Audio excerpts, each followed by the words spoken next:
So hello दोस्तों, welcome back our YouTube channel math with Sunil sir की classes में। आज देखते हैं क्वेश्चन नंबर 17, 18, 19 एंड 20 और इसी के साथ ये एक्सरसाइज खत्म हो जाएगी। नेक्स्ट एक्सरसाइज में जो हम करेंगे वो करेंगे how to find out the sum of n term. ठीक है।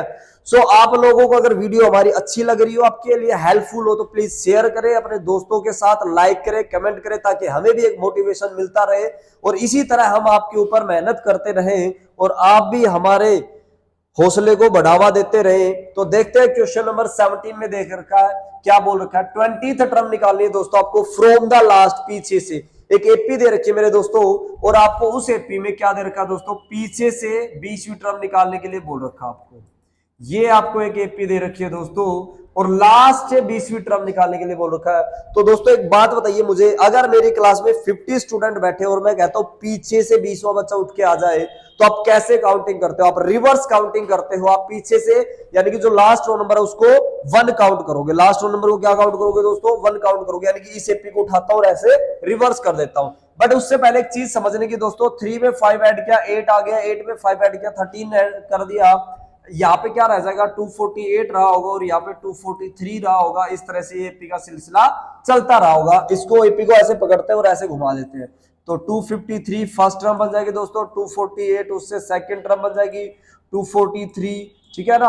अब 2 13 8 एंड 3, यानी कि जो फर्स्ट है वो लास्ट बन जाएगा, जो लास्ट है वो फर्स्ट बन जाएगा। तो देखिएगा दोस्तों, यहां से ए मेरे पास क्या आ जाएगा, ए मुझे मिल गया 253। डी की वैल्यू निकालेंगे तो दोस्तों आपको पता है सेकंड में से फर्स्ट माइनस करते हैं, A2 में से A1 माइनस करते हैं, तो यहाँ पे आ जाएगा 248 माइनस में 253। तो दोस्तों डी हमारे पास क्या आ जाएगा, -5 आ जाएगा। दोस्तों डी हमारे पास आ गया -5।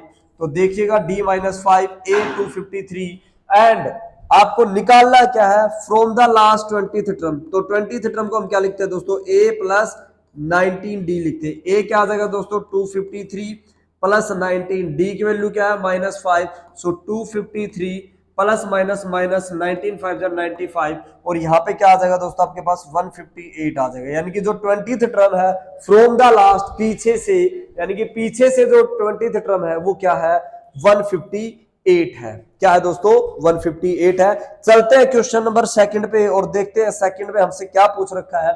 क्वेश्चन नंबर 18 में हमसे पूछ रखा है कि भैया जी the sum of the fourth and eighth term of an AP is 24। यानी कि फोर्थ और एट्थ टर्म का जब ऐड कर देते हो दोस्तों तो उनका सम कितना आता है, 24 आता है। उनका सम कितना आता है दोस्तों, 24 आता है। सिक्स्थ और एट्थ को जब ऐड कर देते हो दोस्तों 44 आ जाता है। क्या आता है उसका सम, 44 आता है। तो समझने की बात क्या है दोस्तों, समझने की बात ये है कि A4 प्लस A8 को जब ऐड कर देते हो तो ये इक्वल हो जाता है 24। और सेकंड बात यह है कि A6 प्लस A10 को ऐड कर देते हो तो ये किसके इक्वल हो जाता है, 44 के इक्वल हो जाता है। किसके इक्वल हो जाता है, 44 के। So A plus 3D A plus 7D is equal to 24। इसको क्या लिखेंगे, इसको क्या लिखेंगे, A plus 5D, A plus 5D A plus 9D is equal to 44। यहां से A प्लस A क्या आ जाएगा दोस्तों, 2A प्लस 5 प्लस 9 आ जाएगा दोस्तों 14D इज इक्वल टू 44। और उसी तरह इस इक्वेशन को भी अगर हम सोल्व करते हैं दोस्तों तो A प्लस A क्या बन जाएगा दोस्तों, 2A 3D प्लस 7D बन जाएगा 10D इज इक्वल टू 24। ये फर्स्ट इक्वेशन है दोस्तों हमारे पास और ये सेकंड इक्वेशन है दोस्तों। और आई होप सो यहां तक किसी बच्चे के कोई दिक्कत नहीं आई होगी। दोनों को उठाते हैं और यहाँ पे एलिमिनेट करते हैं तो 2A plus 3 10D is equal to 24। Second is what, 2A plus 14D is equal to 44 और एलिमिनेट कर देते हैं। एलिमिनेट करने के लिए दो कंडीशन मैंने बता रखी है आपको, कोफिशिएंट सेम होना चाहिए, साइन अपोजिट होना चाहिए। तो देखिए कोफिशिएंट सेम है, साइन अपोजिट हम कर देते हैं दोस्तों। तो साइन अपोजिट कर देंगे, यहाँ पे माइनस माइनस एंड माइनस हो जाएगा और यहाँ से कैंसिल हो जाएगा और कैंसिल होके ये खत्म हो जाएगा। यहाँ से क्या बच जाएगा, -4D बच जाएगा दोस्तों और यहाँ से माइनस के 20 बच जाएगा दोस्तों। माइनस से माइनस और 4 से D की वैल्यू आ जाएगी यहाँ से क्या, 5। डी की वैल्यू क्या आ गई दोस्तों 5 आ गई। हमें निकालनी क्या है, हमें निकालनी find the first 3 term of the AP, first 3 term. तो पहली 3 टर्म निकालने के लिए आपको डी की भी रिक्वायरमेंट होती है, तो डी रख देंगे first. Substitute the value of D in equation first में क्या है, यहां से 2a plus 10d is equal to 24। So 2a plus 10d की जगह रख देंगे 5 इज इक्वल टू 24। और यहां से अगर हम इसको सोल्व करेंगे, यहां से अगर इसको सोल्व करते हैं दोस्तों, तो क्या आ जाएगा यहां से 2a प्लस 10 इंटू में 5 50 इज इक्वल टू 24। ठीक है दोस्तों। सो 2a इज इक्वल टू 24 में से 50 लेस कर देंगे तो 2a इज इक्वल टू में क्या आ जाएगा दोस्तों, यहां से 26 आ जाएगा। क्या आ जाएगा, वो भी माइनस का 26 आ जाएगा। ठीक है। सो देखिए यहां से a की वैल्यू क्या आ जाएगी, यहां से a की वैल्यू आ जाएगी -13। a की वैल्यू क्या आ जाएगी दोस्तों, -13 आ जाएगी। a की वैल्यू -13 आ जाएगी। ठीक है। हमें फर्स्ट 3 टर्म निकालनी है दोस्तों, तो फर्स्ट 3 टर्म निकालोगे तो a हमारा -13 है। कॉमन डिफरेंस ऐड करते जाओ, 8 ऐड कर दोगे तो फिर -8 बन जाएगा, फिर प्लस ऐड कर दो तो -3 बन जाएगा, अप टू इस तरह से चलती जाएगी हमारी P -18 -8 and -3। I hope so यहां तक किसी बच्चे की कोई दिक्कत नहीं होगी। और देखते हैं क्वेश्चन नंबर 19। क्वेश्चन नंबर 19 में देखिए काफी बढ़िया क्वेश्चन है क्वेश्चन नंबर 19। ठीक है। क्वेश्चन नंबर 19 काफी अच्छा सम है दोस्तों यहाँ पे। तो देखते हैं क्वेश्चन नंबर 19 को।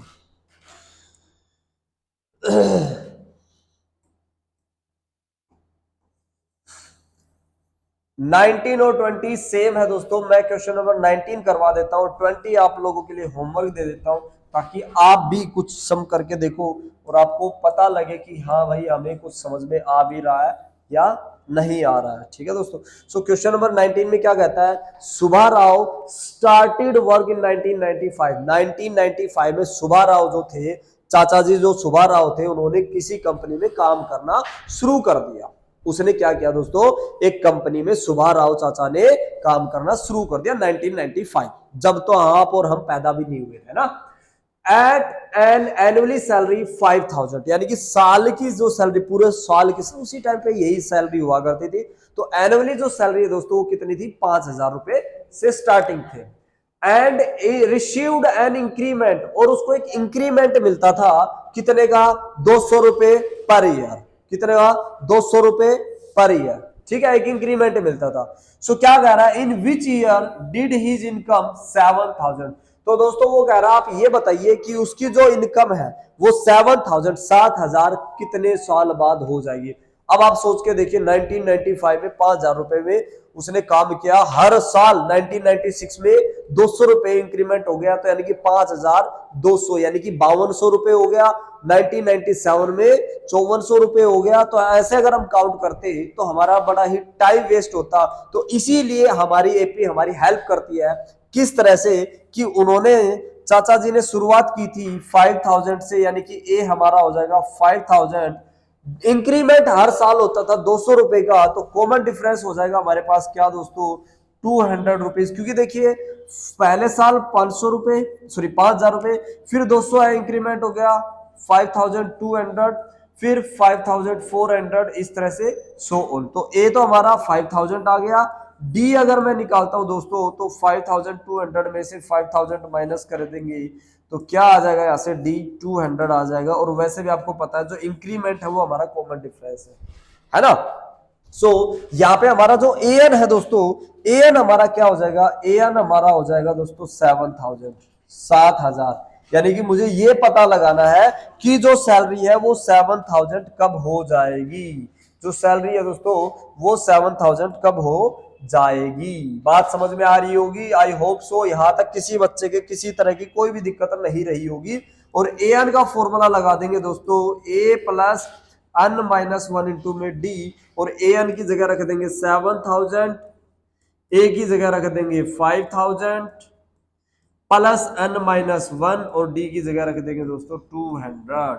सो ये 7000 में से 5000 माइनस कर दोगे इजी कोस्ट में अन माइनस 1 मल्टीप्लाई बाई 200 बच जाएगा, और यहां से क्या बच जाएगा 2000 बच जाएगा, और ये 200 अपोन में आ जाएगा, ठीक है। और अन माइनस 1 देखिए 20 से 20 और इसको काट दिया 10 पे, तो ये आ जाएगा 10 इक्वल टू में अन माइनस 1, और यहां से 10 प्लस 1 इज इक्वल टू में अन, और यहां से 11 आ जाएगा, यानी कि 11 साल बाद, 11 साल बाद दोस्तों उसकी जो सैलरी है दोस्तों 11 साल बाद क्या हो जाएगी 7000 हो जाएगी। और उसी तरह क्वेश्चन नंबर 20 है दोस्तों, ये आपको अपने आप करके देखना है, ट्राई करना है। अगर नहीं समझ में आएगा तो नेक्स्ट वीडियो में जरूर आपको बताएंगे कि किस तरह से क्या दिक्कत आनी थी इसमें, और आई होप सो दिक्कत तो आएगी ही नहीं। आपके Ramkali saved 5 rupees in the first week of a year and the increase her weekly saving by 1.75 है ना, 1.75 से इंक्रीमेंट हो गए, तो ए हमारा हो जाएगा 5 रुपए, डी हो जाएगा हमारा 1.75 और ए एन हो जाएगा हमारा 20.75। बस इसी फॉर्मूले में पुट कर दोगे और आपका आंसर इजिली से निकल के आ जाएगा। फिर भी अगर किसी बच्चे की किसी तरह की दिक्कत आती है तो कमेंट बॉक्स में आप जरूर कमेंट कर दीजिएगा, हम कोशिश करेंगे आपके हर प्रॉब्लम को सोल्व करने की। और आप भी हमें सपोर्ट करते रहिएगा, अपने दोस्तों के साथ शेयर कीजिए, लाइक कीजिए एंड कमेंट कीजिए।